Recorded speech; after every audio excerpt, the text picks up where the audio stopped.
আসসালামু আলাইকুম।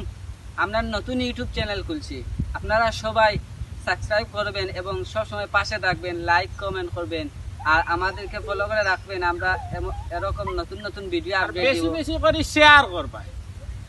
ওকে, ধন্যবাদ।